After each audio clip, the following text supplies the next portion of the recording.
not just for people born into extreme poverty or violence or disability, though such claims would be controversial enough, but better for everyone never to have been, and we mean everyone. David Benatar shows that there are a number of well-documented features of human psychology that explain why people overestimate the quality of their lives and why they are thus resistant to the suggestion that they are seriously harmed by being brought into existence. Just very briefly, the book argues that all our lives are very bad and generally much worse than we think. So we are systematically and significantly mistaken about their value. We shouldn't have children. Women should have early abortions. The abortion debate on the whole is between the pro-life and the pro-choice lobbies. The professor holds a candle for the pro-death view. He thinks that any woman needs excellent reasons not to abort her child.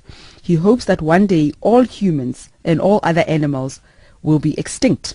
He does make a distinction between coming into and continuing to exist. It's better not to come into existence, but once we are around, we might as well have some fun, since suicide is an unpleasant business. These are startling claims, I admit.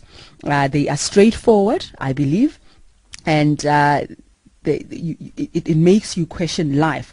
Although the good things in one's life might make it go better than it otherwise would have gone, one could have been deprived by their absence if one had not existed. You know what I mean? So all the positive experiences we use to justify our lives, to argue that it's better to be alive than not to be alive at all. Those who never exist cannot be deprived. So if you love it, those who never exist cannot feel pain, you can't feel joy, you can't feel anything. However, by coming into existence, one does suffer some serious harms that could not have befallen one had one not come into existence. Does that make sense? Makes sense to me. The professor joins us in the studio. A very good morning to you, Professor. And of course, he's the head of philosophy department at the University of Cape Town. Good morning, Prof. Good morning. Nice to be with you. Thank you so much. I love being alive. What are you telling me? Well, once you're alive, if you're enjoying it, then continue. That's great. But had you not been here, there would be nobody to have missed what you're enjoying. Oh, come on. So there would have been nobody to have the good and the bad experiences of life. So how do we conclude then you're better off not having come into existence? I wouldn't have experienced some of the pleasures that I've experienced. So I'm better off having experienced them. Well, look at what you've just said. You said you wouldn't have experienced the pleasures, but you wouldn't have been. And so there would have been nobody who would have been deprived of your pleasures. It's not the same as you're existing without the pleasures. If you don't exist, there is nobody there who's being deprived. Wow. How different is your theory or your philosophy from the existentialist movement, existentialism? Well, existentialism is a very broad movement and includes a number of different thinkers with different views. There's some very optimistic existentialists, some which are more pessimistic. So I think one could characterize my inquiry as a kind of existentialist inquiry, and the questions that I'm asking as existentialist questions. But of course, I've got a particular take on those. I'll give a particular set of answers that may differ from other existentialists. Prof, what has been the response to your book? Because, you know, you're dealing with some very controversial subjects that many people would find quite uncomfortable to delve into.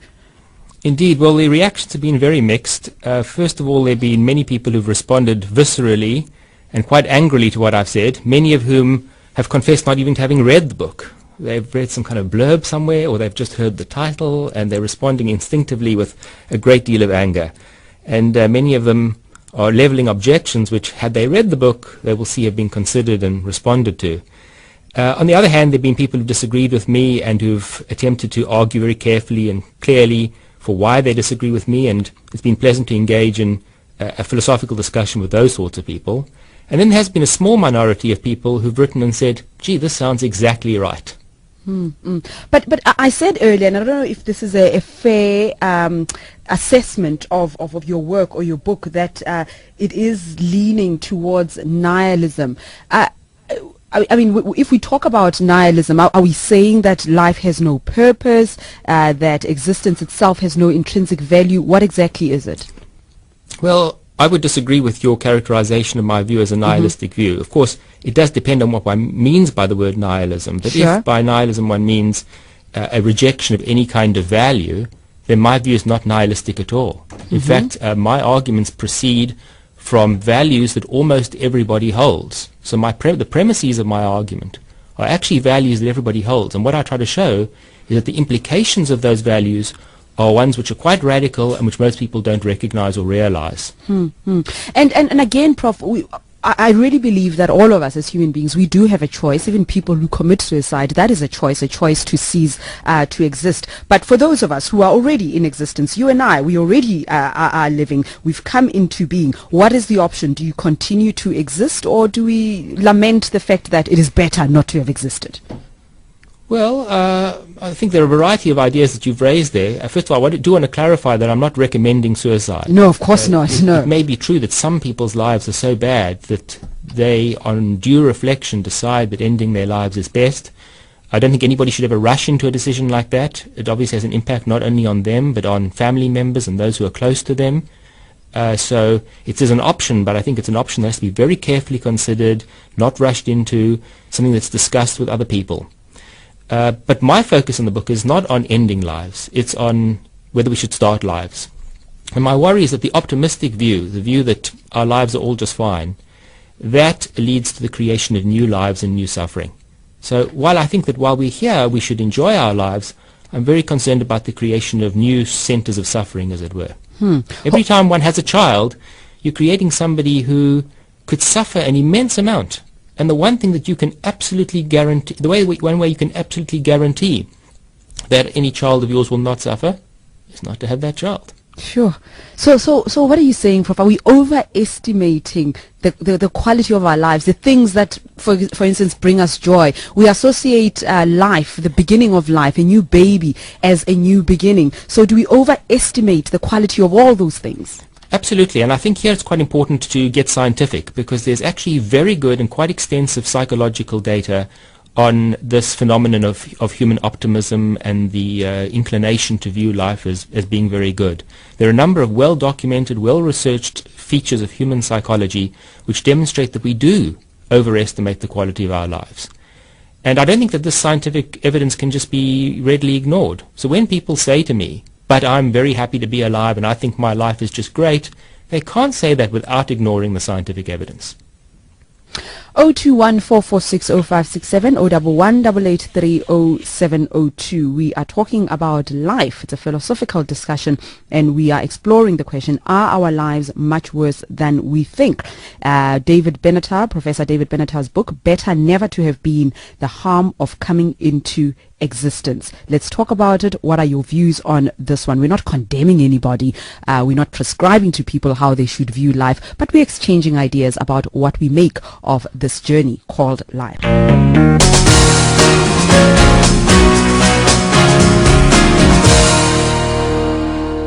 Prof, just going back to the meaning of the word existence, I mean, it is a philosophically interesting notion, very familiar but elusive. And I say familiar because we are living life, we have a rhythm, but I also say elusive because it seems we do have a difficulty in saying exactly what existence is, or does it differ from one person to another? I agree with you that existence is a philosophically complex word, and certainly when we apply it to human beings, there are interesting questions about what it means to exist. There's obviously a brute sort of biological sense in which we can exist, but then we could have the biological existence without, say, the conscious existence. And that's true of young embryos and fetuses, and it could be true of people who are brain dead but biologically alive. So those are interesting questions, and what I'm mainly interested in is really the sentient existence. But I also have some interest in the other kinds of existence. Let's go straight to the lines. Is it Davy in Bryanston? Yeah, it's me. Yes, hello. Good morning. Just a comment. I think the professor is making a logical sense, and I can't disagree with his logic. But I think we as humans are genetically programmed to celebrate life and to be optimistic. So although your arguments, I think logically it certainly holds water, I don't think it is really relevant, simply because we are differently programmed, and we are programmed to be optimistic, and we are programmed to have children and to make sure that our genes are going to the next generation and so on. So although it's very interesting and logically perhaps correct, it's really not relevant because we are a genetic being. What do you think of that, Prof? Well, I agree that there are deep biological bases for our life drive and for our optimism, but I don't think it follows from that what I say is not relevant. I think it's clearly going to follow that most people are going to want to reject what I say for deep biological reasons, but I don't think that what I say is irrelevant. After all, there are many other deep biologically based drives that people have, including drives towards aggression. Prejudices can have a biological explanation. But we don't think that these things are acceptable merely because they're biologically based. We need to evaluate our instincts and we need to assess whether they're appropriate or inappropriate. Let's go to Vimpy in Limbro Park. Hi. Hello, Reedy. How are you? Fine, thank you. I just want to say that I cannot agree with the professor more. I feel life has not changed. It hasn't changed since my forefathers. 20 years ago when my wife and I got married, we decided we're not going to have children because of the fact that life doesn't change. We are still doing things exactly the same way that our parents used to do things. So hold on, Vimpy. Are you saying that this actually informed your decision not to have children? Absolutely. Absolutely. And you've been married 25 years? Yes, and it's an absolute conscious decision that we made. If you look around you, people are suffering. Life is not getting better. But have the moments of joy of finding your wife and whatever, does that not give more meaning to your existence or not? 100%. But there's also a matter of reason. And one has to look at life and say, can you really change it? Yes, I can, by not bringing another life onto this planet that goes through exactly the same mundane existence that we do from day to day. Wow, Vimpy. Thank you. So you have to look at life in a very macabre way. In a very macabre way? Yes, because you know what? Look, I enjoy my life and I enjoy traveling and I'm fortunate enough with a lovely wife. Yes. But nothing changes. You know, we have the ability to change our future. Wow, okay. May I come in? Yes, please. Well, I want to point out that there are a number of people, of course it's a small minority of all people, but there are a number of people like our caller who have consciously decided not to have children. And I would endorse the caller's sentiments. And I think we need to distinguish again between what gives us pleasure once we're already here, and I think those are important. It's important to have a better life rather than a worse life once you're here. But that's a separate question from whether starting a life is a good thing. Because whenever you start a life, you're creating a center of suffering. You're creating a being that can suffer and will suffer a great deal. Whatever pleasures that being has, that will mitigate in some way the pains, but the pain that you're creating is completely unnecessary. I guess, Prof, I mean, as you're saying this, I'm just thinking, isn't there a certain... What's the word I'm looking for? A certain dichotomy that surrounds our existence. We're here one moment and gone the next. You are alive and dead the next. You live, you die. Death is scary, but life can be amazing. It can be, and there are people who enjoy it, but I don't think that's the relevant question. I think the relevant question is, once you consider the two alternatives of never existing or coming into existence, it seems to me that there are certain advantages. There are certain advantages to never coming into existence that don't apply in the other direction. Yeah. No, I hear you completely. Let's go to Sarah in Four Ways. Hi. Reedy, hi. Good morning, and good morning to Professor Benatar.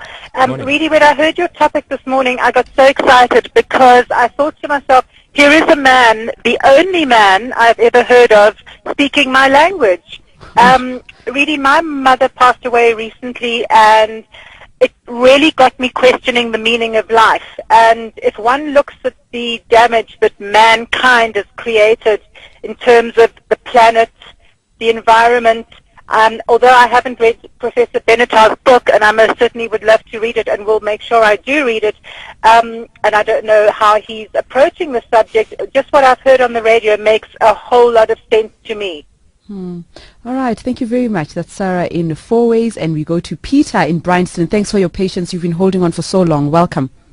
Thank you, Reedy, and morning, Prof. I'm not qualified to be a father. In my opinion, I'm not qualified to be a father. Was not at that time. And you've never you have regretted. to take that decision to say, no, I don't want to be a father because I'm not qualified to do that. And so as a result of that, no, I haven't brought any new beings into existence. And you've never regretted that, Peter? No, because I've had my whole life to be able to look at it and say, how do I make the best of what I have in my life? Despite the world being a bad place and all the other things you might say about it. Yeah. Okay, that's Peter and Bryanston. Prof, I'm just thinking, you know, people who would overestimate the quality of life, or your motivational speakers, preachers, and many other people who encourage people to be positive, reach for your dreams. You know that that kind of language. If we're arguing that all our lives are very bad and generally much worse than we think, but isn't the counter argument that it's because of things that mankind have done that our lives are much worse than we think? So if we live, we have an opportunity to change all of that. Well, I certainly think that humans have contributed their fair share of misery to the planet. I more think than so. their fair share of misery to the planet. But I think that even if we did everything right, nature is still constructed in such a way that there's going to be an immense amount of suffering. It's just unavoidable. It's written so deeply into the structure of sentient life that it's unavoidable. We can minimize it or maximize it, and I certainly think we should minimize the amount of pain that there is, but we can't come even close to eliminating it all. Let's go to Karen, and David Klatzo is also on the line from Rondebosch. We'll talk to you in just a moment. Karen in Orange Grove, hi. Hi. I find the subject absolutely fascinating. And while I do think that there probably should be fewer humans on the planet, I just wanted to refer to the book Conversations with God. I don't know if you've ever read it, where said that God could only experience existence having a body. So whatever you experience in your life is part of God experience existence, and you've got to experience existence. So whatever it is, whether it's suffering, accidents, pain, wonderful things, abundance, all of those kind of things are just part of the experience. So it's your experience of existence. So everyone has to experience things and experience them to their fullest to understand the point of existing at all. Are you better off, though, having experienced all those things? I don't think it's a point of being better off. It's a point of the fact that you have to experience it. Why? Because God needed to experience it. The beginning of the universe that was nothingness had to experience the fact that it existed, and the only way that it could ever experience existence at all was through being solid, being existing, being a body, being something. But you've got to believe in God for you to take that kind of approach, isn't it? I mean, God is. I'm not talking about God as a father figure, kind of religious figure. I'm talking about that existence that was nothingness before there was existence. Okay, Well, Prof? That's where I think there's some confusion. I think it's a common confusion because before anybody comes into existence, they aren't. And so there is nobody there who needs to experience anything. There's nobody there who needs to be brought into existence so as to obtain certain benefits or so as to understand anything better. Just to die again after all of that. Exactly. All right, interesting. Let's go to David Klatzo in Rondebosch. Good morning to you. Hello, Rudy. Hi. Hello, David. Morning. I enjoy the thought of your conversation as much as I enjoyed your inaugural lecture, and I must say that it is a very courageous sort of concept to tackle like this, particularly publicly. But and I'm very pleased that your father didn't have the same views, David. However, what I would like to say is this, is that pleasure and pain are really two sides of the same coin. And that I think that it's very difficult for me to conceive of one without the other. If life were one unending orgasm, I have no doubt that you'd be begging for it to stop. And I think that quite often the vicissitudes of life create the strength which creates an enjoyment in the rest of life. And I think that it might be just a little negative to see life in terms of a purely selfish concept of am I going to get anything out of it, or is life mundane, or whatever. Life is not mundane. Life, as far as I'm concerned, with all the pleasures and with all the pain of having existed, has really created a sense of unending enjoyment for me overall, if I looked at it. It's what I was talking about. Dark moments, but there have been some incredibly wonderful moments. It's exactly what I was talking about, David, the dichotomy surrounding our existence, the joy and the pain of it all. Absolutely. There are two sides in my view. I don't think you can ever have only joy without experiencing pain. I think that the two have to be coexistent. But are you not better off not having experienced that pain? I guess that's what, that's what it is. I think ultimately, if you look at it from an individual point of view, clearly, but if you look at it from a general point of view of the organism as a whole, I think that it's a wonderful theoretical situation, but it could obviously never exist, because then mankind as we know it would come to an end. It's David Klatzo. Yes, Prof? There are many ideas that have been raised. First of all, it wasn't me who said that our lives are mundane. I think it was one of the callers. So my argument's not based on that premise. Secondly, I'm not sure that pain and pleasure are two sides of the same coin. I think that it is possible, firstly, to have pain without pleasure. There's some lives that are filled with unmitigated pain. There's just no pleasure. They don't last long enough for there to be any pleasure, and they're just painful. The other point that Dr. Klatzo made was that we can't have only pleasures. But that's exactly my point, is that given the nature of life, you can't live without having pain. And I think that pain is all gratuitous. He also suggests that this could never be because it would mean that there are no more humans. But the sad news, presumably for him, for me, the good news, is that there will come a time when there are no more humans on the planet. Our species is going to go the route of every other species. We don't know when it's going to end. We don't know if it's going to be sooner or later. But one thing I know for absolute sure is that the later it happens, the more suffering there's going to be. I want us to get into a longer discussion about that. It sounds to me that you hope one day, Prof, that all humans and other animals must just go extinct.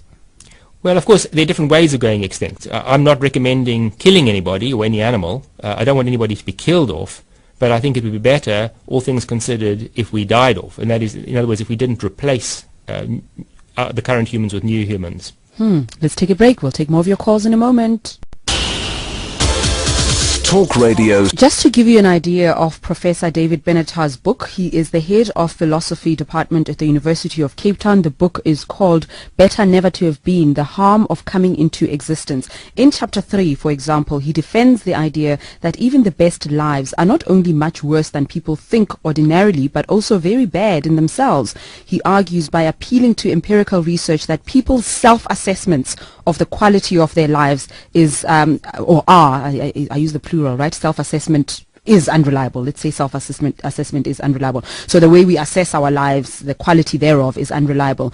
And in this chapter, he goes on to argue that the quality of human life is judged to be bad according to all three of the most common views of quality of life: hedonistic view, the desire fulfillment view, and the objectivist view. The rest of the book defends a number of important practical implications of his thesis. So you may want to grab a copy so we can grapple with all of these. Let's go to David in Kailami. Hi. Hi. There are 2 points I want to make. The one is sort of one from mindfulness, that a lot of wisdom comes through working through things that may be unpleasant. But the more important one comes down to, it's the whole question of consciousness. And maybe I can give you the example of 2 cats that I had. Well, one my uncle had, and it was from when it was about a year old, it was in an accident, a dog bit it. It was paralyzed from the waist down. We put it on a little trolley, and it was quite happy, purring, everything. One of my cats got blinded, and within 2 days he was jumping around the place. So I think a lot of our conception of what is pain or displeasure comes from our consciousness of it. Yeah. So similarly, the professor is working in an area with, from a scientific milieu, or a certain position of consciousness that perceives certain things to be painful or unpleasant and others not. And to a large extent, I think it's the human consciousness and awareness of what is pain, what is displeasure, that creates a lot of that, especially in a psychological level. So, to my mind, if somebody has a psychological appreciation of my life being pleasant or there being worthwhile things in my life, then de facto that makes that pleasant for the person. I don't know that we can really compare so-called epistemological or empirical proofs to say that you're wrong. You think your life is pleasant, but it actually isn't pleasant. Okay, that's David and Kailami. Lovely call. Prof, I'll tell you what, can I take a few more calls and then we can respond to everyone all together as well as wrap up the people who've been holding on for so long. Sipo in Midrand, hi. Hi, the name is Steph, actually, Rudy. I understand the concerns that have been raised about our general quality of life, but the statement that when you start a new life, you're actually starting a new sense of suffering, I don't agree with. We can't really say now we're going to discourage starting a new life because of the possibility of suffering. I'm of the opinion that the value of life is actually realized in the meaning of life. So the sooner you find the meaning of your life, the sooner you can actually realize the value. And how much suffering was incurred in that lifetime or that existence becomes really trivial. Okay, that's Sipo in Midrand. Ligao in Edenvale, hi. Hello, I wanted to find out from the professor what criteria he's using to determine how worse our lives are, because I'm thinking there are some things that you can experience in life that can put you in a position whereby you become oblivious to the negative things that you experience in life, you know. I don't know if that's clear. Okay, Prof? Okay, well, that question and the first one are actually connected. The criteria that I'm using are actually three different criteria because they're three different ways in which philosophers have assessed quality of life. The one is based on how much pleasure there is in a life. The one is on the extent to which one's desires are fulfilled. And the third one is the extent to which one's life meets certain objective conditions. And what I try to do is I try to step through each of those different theories and show how, irrespective of which of those views you take, our lives are nonetheless very bad. Now, to connect that to the first questioner, he's quite correct that if you have an optimistic view on life and you view your pains in a certain way, that there's an extent to which they're made less bad than they otherwise would be. But what he's actually describing is a phenomenon that's known as adaptation. And what that means is that something bad happens to you, you actually adjust to it, and you now no longer expect to have anything better than that. And that means that a lot of the bad things in our lives we actually overlook because we've adapted to them. There's very good evidence, for example, that people who are disabled in accidents, at first their self-assessment of the quality of their life dips. They think their lives have now become much worse. But they adapt to the new condition very often, and then they return to the sort of baseline view of how good their life is afterwards. And this applies to many, many bad things that happen to people. So if you look at how their lives are actually going, it's not very good, but they've adapted it in such a way that they think it's better than it really is. You're listening to Reedy Direko. Some SMSs very quickly. This life is spirit, continues into another life. Craig says there's life drive and a death drive is day and night. Both are valid. We must try to have harmony between the two. A very good discussion. Thanks. Reedy, the professor is right. There is futility in existence. We're better off if we don't experience some of this pain. One says, I swear I've never heard such an amount of hogwash. That's Innocent in Protea Glen. Regarding your last caller, how many millions must die of hunger before God gets enough of the experience? I like the fact that we are grappling with, geez, I use the word grappling, so every second person is using grappling. I actually hate it. But anyway, Professor, I must be honest. I'm actually surprised at the number of people who have sent emails and calls in support of your argument. I mean, is this the sign of the times? I don't know. I actually thought that your views were so controversial that many people will be slamming you. There are some who are critical, and that's fine. All of them should articulate their views. But I'm taken aback by the number of people who are saying, actually, it's true. I must say I'm a little surprised too how many people have called in favor.